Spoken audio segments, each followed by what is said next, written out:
हर बार कांग्रेस के senior leaders, चाहे एक दो जो भी हैं, उन सबका ये कहना है कि जयराम ठाकुर इतने बड़े लीडर हैं कि सरकार जो कुछ भी करना चाहती है उस कश्ती में जाके आप पत्थर डाल देते हैं दिल्ली में पहुंच के। 2 साल से ये देखने को मिल रहा है कि रोना रोते रोते 2 साल बीत गए। कभी मेरा नाम, कभी मोदी जी का नाम, ये लेते लेते आज क्या आपको लगता नहीं ठाकुर साहब कि आपने एक मौका दे दिया कांग्रेस को कि हम 40 थे, हम 40 हैं? चूक कहां पर हुई? क्योंकि उसकी एक वजह है, 6 के 6 तो जो कंस्टिट्यूएंसीज हैं वो आपकी डिस्टर्ब हो चुकी हैं अभी तक। ठीक है, जहां पहुंचना था वहां नहीं पहुंच पाए। एक शोर और उठने शुरू हो गया है कि आपके लिए चैलेंज के तौर पर जेपी नड्डा की वापसी जो है यहाँ पे हो सकती है। ये जो नई सरकार बनी तो पुराने केंद्रीय मंत्री जो कि हिमाचल से ही थे, अनुराग ठाकुर, वो बाहर छूट गए। राजनीति में ये दौर हमेशा होते हैं। ये जो चार्जशीट की राजनीति है इसको बंद किया जाए, और आज जब दोबारा आप विपक्ष में आए तो आप ही के ही सानिध्य में ये दोबारा पैटर्न शुरू हो गया चार्जशीट वाला। बहुत विशुद्ध राजनीतिक दृष्टि से बदले की भावना दिखती है। अब वो जयराम भोले नहीं रहे जिस भोलेपन के लिए आप जाने जाते थे, क्योंकि चिकोटी जब आप काट रहे हैं तो बड़ी तीखी काट रहे हैं। सदन के लिए आप लोग आते हैं, यहाँ पे आपकी सरकार आती है या अब मौजूदा सरकार आई हुई है, जो फरियादी हैं उन्हें विधानसभा से 1-1.5 किलोमीटर दूर खड़ा कर दिया जाता है। ना आपके लोग मिलते हैं उनसे जाके, सत्ता पक्ष की तो बात ही क्या करनी, तो फिर कम्युनिकेशन किसके साथ है? 2027 में सरकार अगर बदलती है तब आपके पास क्या बहाने होंगे? जिस तरह से ये बोल रहे हैं कि आप लोगों ने इनके सिर पर बोझा रखा है। अगर मुकेश अग्निहोत्री इनको धुआं दे के रखते थे तो उसी अंदाज में अब ये भी उनकी सरकार को धुआं देने पर उतारू हो गए। आजकल मुकेश भाई को कैसे आंकते हैं आप? चलो वो तो बेचारे खजल है आजकल। कुक्कड़ मुत्ते से मेरे को आपका जो कुक्कड़ वाला सीन है वो नजर आ गया सर, लेकिन जनता इस बात को पचा नहीं रही है कि हमारे इश्यूज डिस्कस नहीं हो रहे। आज लास्ट दिन था, वक्त दिया उसके लिए आपका आभार। लेकिन जिस तरह से मैं आऊँगा इस पे कि पहले तो मैं कांग्रेस की तरफ से ही चलूँगा। हर बार कांग्रेस के सीनियर लीडर्स, चाहे एक दो जो भी हैं, उन सबका ये कहना है कि जयराम ठाकुर इतने बड़े लीडर हैं कि सरकार जो कुछ भी करना चाहती है उस कश्ती में जाके आप पत्थर डाल देते हैं दिल्ली में पहुँच के। देखिए, जब कोई काम करने की हिम्मत नहीं कर पाता है, काम करने की नीयत नहीं है, काम करने की क्षमता नहीं है, वो इस तरह के बहाने ढूंढता है कि हमें काम नहीं करने दिया जा रहा है। हमें 2 साल से ये देखने को मिल रहा है कि रोना रोते रोते 2 साल बीत गए। कभी मेरा नाम, कभी मोदी जी का नाम, ये लेते लेते। लेकिन प्रदेश अब इंतज़ार नहीं कर सकता है। प्रदेश पूछना चाह रहा है, ये हिमाचल पूछता है कि 2 साल का कार्यकाल छोटा नहीं होता, बहुत लंबा होता है, जिसमें आपको काम करने का अवसर दिया गया है, आप नहीं कर पा रहे हैं। अब कब तक जयराम को दोष देते रहेंगे? कब तक आप मोदी जी को दोष देते रहेंगे? हकीकत ये है कि क्षमता ही काम करने की नहीं है, नियत ही काम करने की नहीं है, विजन ही काम करने का नहीं है। जब ऐसी स्थिति जब होती है किसी सरकार के सामने, किसी सरकार के नेतृत्व के सामने, उसके पास सरल तरीका एक ही होता है, हमें काम करने नहीं दिया जा रहा है, हमें काम करने नहीं दिया जा रहा है। कौन रोक रहा है? सरकार है, बहुमत है, और बहुमत के साथ आप फैसले दीजिए, काम करिए। बहुमत से मेरे को याद आई, चंद महीने पहले आपने कहा था कि अल्पमत में चली जाएगी, और जो भी एक सियासत के बयान होते हैं वो आपने भी दिए थे। आज क्या आपको लगता नहीं ठाकुर साहब कि आपने एक मौका दे दिया कांग्रेस को कि हम 40 थे, हम 40 हैं? चूक कहां पर हुई? देखिए, अल्पमत की स्थिति में आ ही रहे थे वो, लेकिन एक उनको अवसर मिला है, और उसमें मुझे ज़्यादा कुछ नहीं कहना है। लेकिन वो तो 40 थे, 40 ही हैं, लेकिन हम 25 थे, हम 28 हो गए, ये भी तो उनको देखना है। 38 आपकी जुबान पे आया था अभी। 38 भी आ सकता है आने वाले समय में, कोई बड़ा लगता है। ठाकुर साहब, एक चीज़ है कि जब ये सारा प्रपंच हुआ, बीजेपी और कांग्रेस के बीच में अदला बदली सी हो गई ये सारी, तो जब ये सीटें द्वारा नहीं जीत पाए तो ये क्या संगठन का कहीं पे कमी रही, या आपके कैडर ने उसको एक्सेप्ट नहीं किया कांग्रेसियों को अपने कैडर में लेने की? क्योंकि उसकी एक वजह है, 6 के 6 तो जो कंस्टिट्यूएंसीज हैं वो आपकी डिस्टर्ब हो चुकी हैं अभी तक। कैडर आपसे नाराज है। देखिए, सारी बात को लेकर के ये संगठन के विषय हैं, ये हम अंदर बैठ के सारी चीज़ें कर लेंगे। लेकिन ये भी मानना पड़ेगा, चुनाव होता है तो जीत हार होती है। हम जीते भी, बहुमत होने के बावजूद राज्यसभा की सीट जीते, कांग्रेस सत्ता में होने के बावजूद हम हिमाचल प्रदेश में लोकसभा के 4 सीट जीते जी हम 68 में से 61 सीटों पर लोकसभा में बढ़त हासिल किए जी और 25 से हम 28 तक पहुंचे। हम तो बढ़ोतरी किए हैं, ठीक है, जहां पहुंचना था वहां नहीं पहुंच पाए। जी वो जो है वो बहुमत में पहले से माना थे। जा सकता है कि कहीं ना कहीं फेलियर रहा है। नहीं, देखिए, इस बात को लेकर के फेलियर तो उनका भी रहा है। हाँ, उनके वो साथ तो ही छोड़ बराबर के चले का गए। है। उनके साथ चलने वाले 9 लोग थे, वो 9 लोग उनको छोड़ करके चले, वो फेलियर नहीं है। ठीक है, बहुमत के हिसाब से आज की तारीख में वो बहुमत में हैं, लेकिन मालूम नहीं पड़ता ये बहुमत कभी होता है। ये स्थायी चीजें नहीं है, मैं बता रहा हूँ। बिल्कुल, इस चीज़ से इनकार नहीं किया जा सकता। ये जो चीज़ें अभी तक हो रही हैं उसमें मान लीजिए कि अगर आपने माना कि कांग्रेस 40 के 40 पर पहुंच गई, आप 2-3 आप बढ़ गए, तो इसमें जो ये सारा हेर फेर हुआ उसमें आपकी बीजेपी की कोई काबिलियत थी या फिर कांग्रेस का फेलियर था? नहीं, देखिए, मैं इस सारी चीज़ को लेकर सिर्फ ये कहता हूँ कि जनता का फैसला उसको हमको स्वीकार करना, हम लोकतंत्र में रहते हैं जी इस पे फेलियर या इसकी सफलता का कोई विषय नहीं। मैं यही कहूँगा कि हिमाचल प्रदेश में ऐसी परिस्थिति आई, गवर्नमेंट टर्मोइल में हुई, हमारी वजह से नहीं, अपने काम करने के तौर तरीके से, और उसका परिणाम ये हुआ कि चुनाव हुआ। चुनाव में कुछ जगह वो जीते, कुछ जगह हम जीते। तो मुझे लगता है कि अब आगे बढ़ करके काम करने की आवश्यकता है। जो हो गया वो दौर निकल गया। जी और साहब, जिस तरह से मैंने एक सुपर पॉलिटिशियंस की बात करी, जिस तरह सुपर कॉप उस तरह से सुपर पॉलिटिशियन की तरह कांग्रेस आपको इस्टेब्लिश करने पर उतारू है अगर बयानबाजी की बात देखी जाए तो, लेकिन ओवरऑल अभी जिस तरह से आपके संगठन का काम भी चला हुआ है, नए प्रदेश अध्यक्ष आएंगे या कुछ ऐसा, इसी लाइन के बीच में एक शोर और उठने शुरू हो गया है कि आपके लिए चैलेंज के तौर पर जेपी नड्डा की वापसी जो है यहाँ पे हो सकती है। देखिए, ये सारी चीज़ें मुझे लगता है कि अभी काल्पनिक हैं। मुझे जी। सिर्फ इतना ही है, नड्डा जी मेरे नेता है, मेरे ही नहीं पूरे देश के नेता हैं। जहां उनको काम करना होगा, जिस भूमिका में पार्टी ने उनको रखना होगा, ये हमारे लिए तो प्रसन्नता का विषय है। जिस भूमिका में रहेंगे, हम उनके साथ मिलकर के पहले भी काम किए हैं, हम काम करते हैं और काम करते रहेंगे। एक चीज़ और सर, आप कहेंगे कि मैं थोड़ा सा लीक से हट रहा हूँ, ये जो नई सरकार बनी तो पुराने केंद्रीय मंत्री जो कि हिमाचल से ही थे, अनुराग ठाकुर, वो बाहर छूट गए। देखिए, राजनीति में ये दौर हमेशा होते हैं। हम संगठन में काम करते हुए कभी किसी भूमिका में होते हैं, कई बार वो भूमिका बड़ी होती है, कई बार वो भूमिका छोटी होती है, लेकिन फिर भी एक कार्यकर्ता के नाते काम करते हैं। बिल्कुल। और इसलिए मुझे नहीं लगता है कि इन सारी चीज़ों को लेकर के अब अनुराग जी ने संगठन में रहते हुए काम किया, और सत्ता जब मैं भारतीय जनता पार्टी के मंत्री के तौर पे काम किया, उनने केंद्रीय मंत्री के नाते काम किया, आज वो एक सांसद के नाते काम कर रहे हैं। मुझे नहीं लगता कि इन सारी चीज़ों से कि जो भूमिका पार्टी के कार्यकर्ता के नाते हमको मिलती है, सबको मिलती है, उनको मिलती है, हमको मिलती है, हम उसमें काम करते हैं। जी ठाकुर साहब, एक आपने व्यवस्था परिवर्तन की बात कांग्रेस करती है, लेकिन आपने अपने शासनकाल में शुरुआती दौर में एक व्यवस्था परिवर्तन कर दिया था कि ये जो चार्जशीट की राजनीति है इसको बंद किया जाए, और आज जब दोबारा आप विपक्ष में आए तो आप ही के ही सानिध्य में ये दोबारा पैटर्न शुरू हो गया चार्जशीट वाला। नहीं, देखिए, चार्जशीट नहीं, आपने कहा था कि बदले की राजनीति नहीं होगी। साफ कह रहा हूँ मैं जी कि हमने चार्जशीट की बात नहीं कही, हमने कच्चा चिट्ठा कहा है। नहीं, और ये जब आप सीएम थे, मैं उस दौर की बात हाँ कर जी। रहा हूँ कि ये बदले की राजनीति नहीं होनी चाहिए। तो बदले की राजनीति नहीं होनी चाहिए, हम इस बात से सहमत हैं, और हमने 5 साल तक बदले की भावना से काम किया हो, एक काम किया हो, तो आप बताइए सही। तो माना और जाए यहाँ तो पहले दिन से बदले की भावना से काम करने की परंपरा यहाँ पर डाली है। तो ये माना जाए और कि व्यवस्था परिवर्तन की बातें समझाते अब पूरा हिमाचल प्रदेश में व्यवस्था पतन का दौर हम देख रहे हैं। आप चिकोटी काटने में अब वो जयराम भोले नहीं रहे जिस भोलेपन के लिए आप जाने जाते थे, क्योंकि चिकोटी जब आप काट रहे हैं तो बड़ी तीखी काट रहे हैं। नहीं, स्वाभाविक रूप से। अब आप अंदाजा लगाइए, आज प्रश्न था, प्रश्न का उत्तर जब हमने मांगा कि आपने जो 1865 संस्थान जो है डिनोटिफाई कर दिए, इसके पैरामीटर्स क्या थे? जी कहा कि नीड बेस्ड। अच्छा। और नीड बेस्ड का हमने कहा इसका अभिप्राय बताइए। जी एक एक्शन का दफ्तर आईपीएस का उनकी कॉन्स्टिट्यूंसी, मुख्यमंत्री की कॉन्स्टिट्यूंसी में हमने खोला। 5 महीने तक चलता रहा।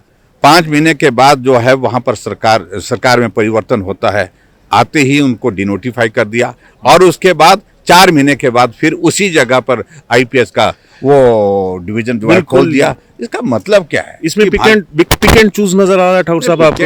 नहीं, आपको तो बहुत विशुद्ध राजनीतिक दृष्टि से बदले की भावना दिखती है इसमें। आप अंदाजा लगाइए, कोई आपने कोई फीडबैक लिया होता, कोई सिस्टम इसका मैकेनिज्म खड़ा किया होता संस्थान को बंद करने का, तो भी समझ में आता।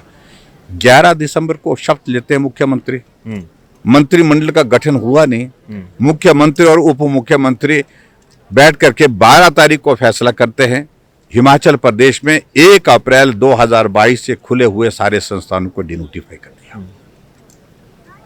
कहां से दिमाग अप्लाई किया, कहां से इनको मालूम पड़ा कि नीट तमाशा बना के रखा हुआ। और मैं आपको बताऊं, इस सारी चीज को लेकर के मुख्यमंत्री जवाब नहीं दे सकते। आदमी एथिक्स पर चलने वाला होना चाहिए। एथिक्स नाम की कोई चीज नहीं, सच कह रहा हूं जी। यही कांग्रेस के वीरभद्र सिंह जी रहे मुख्यमंत्री, विधानसभा के अंदर एक बार नहीं अनेकों बार कहते थे कि पहाड़ का जीवन कठिन होता है, जहां एक बच्चे को भी अगर मुझे स्कूल खोलना होगा तो मैं स्कूल खोलूंगा, बोला था उन्होंने जी। और यहाँ इन्होंने जितने भी स्कूल खोले, इस स्कूल बंद किए, उन बच्चों को विवश कर दिया, उनने शिक्षा से महरूम कर दिया। वो बच्चे घर बैठ गए क्योंकि टेरेन ऐसा था। मेरे विधानसभा क्षेत्र में जो स्कूल बंद किया, एक स्कूल ऐसा नहीं था जहां पर बच्चे नहीं थे।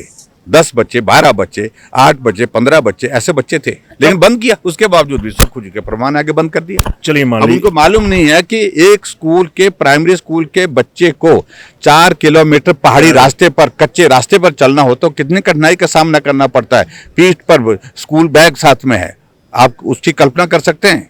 बिल्कुल ठाकुर साहब, पर तो आप अमान भी है, फैसले अमान भी है, जिसको मैं, हाँ ठीक है, आप कुछ एक संस्थानों को चिन्हित करते जी, जहां बच्चे नहीं है, डिस्टेंस के हिसाब से लगता है उसका पैरामीटर, लेकिन इस तरह से आंखें बंद करके और हमें समझाने की कोशिश करना, संस्थान बंद कर दिया और उसके बाद फिर हमें समझाने की कोशिश करना, तो ये किसी और को समझाइए। हमें अच्छी तरह से समझ आता है कि आपकी सोच क्या है, और ये मैं कहता हूं कि एक तरह की विकृत सोच है।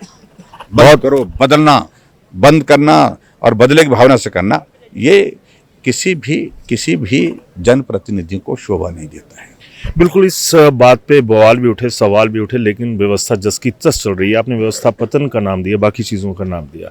मैं आपसे एक थोड़ा सा गुजारिश समझ लीजिए, या फिर एक सवाल आपके सामने रख रहा हूँ कि जब सदन के लिए आप लोग आते हैं, यहाँ पे आपकी सरकार आती है या अब मौजूदा सरकार आई हुई है, जो फरियादी हैं उन्हें विधानसभा से 1-1.5 किलोमीटर दूर खड़ा कर दिया जाता है।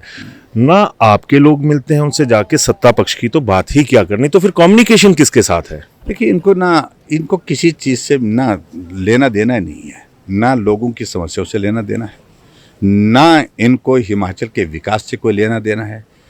2 साल का कार्यकाल बीता, एक ही काम, सत्ता कैसी बची रहे, कुर्सी कैसी बची रहे, मेरी भी बची रहे, मेरे साथी की भी बची रहे, मेरे एडवाइजर की भी बची रहे, मेरे सहयोगी जो है उनकी भी बची रहे, इसी में गुजर गया और इसी में ही गुजर जाएगा। अब तारों में इनका प्रदेश का जो बंटाधार जो करना था इन्हें, वो इन्होंने कर दिया है 2 साल के कार्यकाल में, और आगे का भविष्य क्या होगा प्रदेश का, ये कल्पना करते हुए हम सहम जाते हैं कई बार।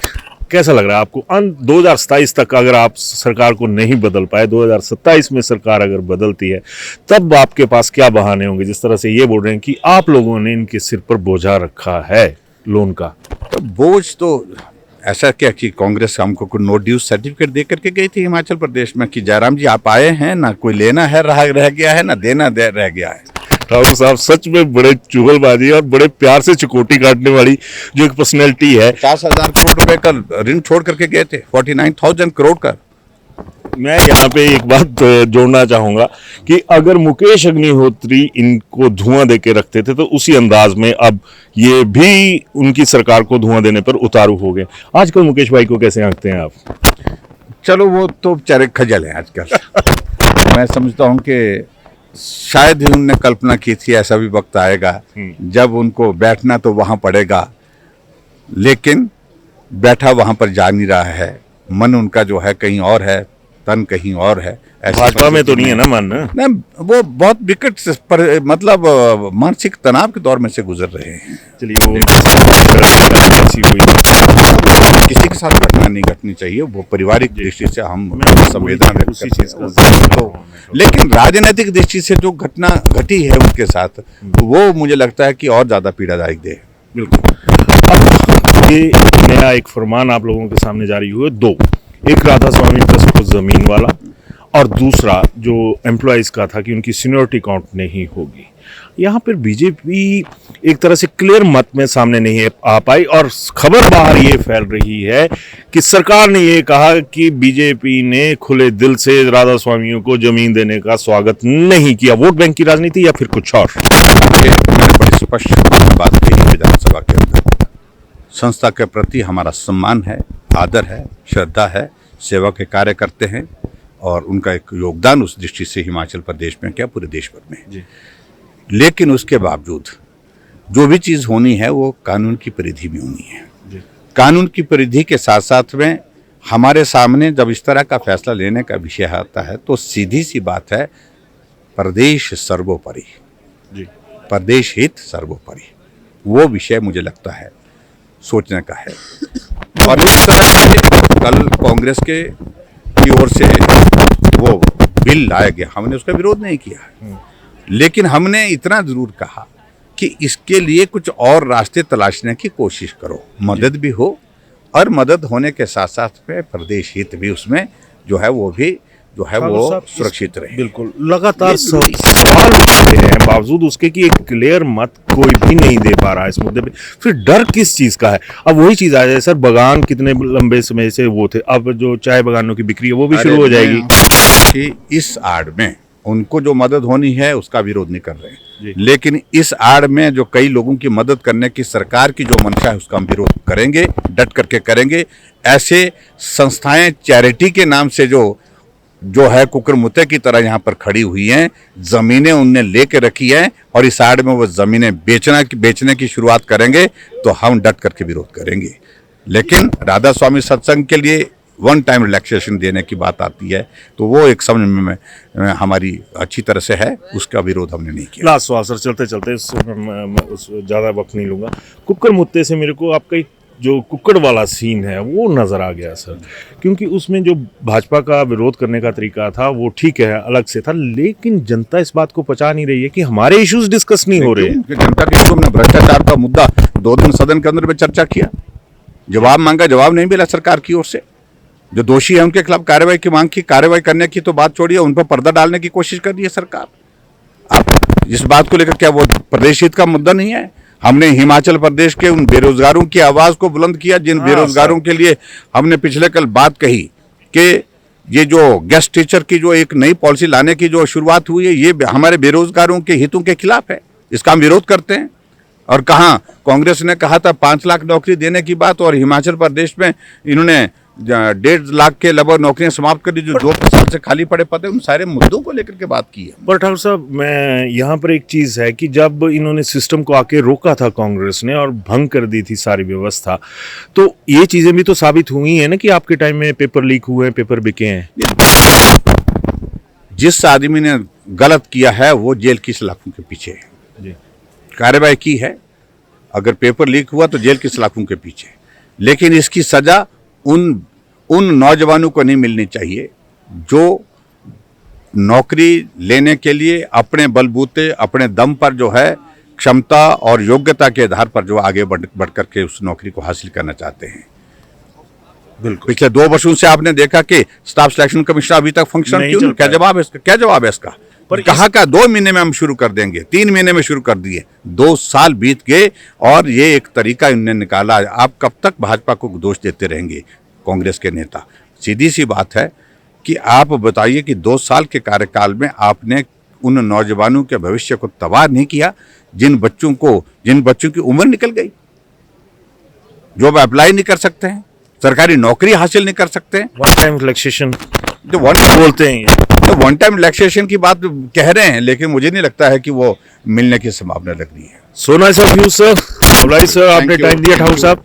तो अभी आपने देखा कि ठाकुर साहब के जो तेवर हैं वो बदले हुए हैं और बिल्कुल एक चिकोटी काटने का जो स्टाइल है वो अलग हो चुका है। अब जयराम भोले नहीं है, ये बात आज साबित हो गई। तो ठाकुर साहब के साथ बातचीत कैसी लगी जरूर बताइएगा। धन्यवाद। भूषण ज्वेलर्स लेकर आया है आपके लिए फेस्टिव बोनैंजा की ये धमाकेदार स्कीम। आप भी जीत सकते हैं 3 गाड़ियां, 5 स्कूटी और अन्य ढेर सारे इनाम। आज ही विजिट करें भूषण ज्वेलर्स सोलन।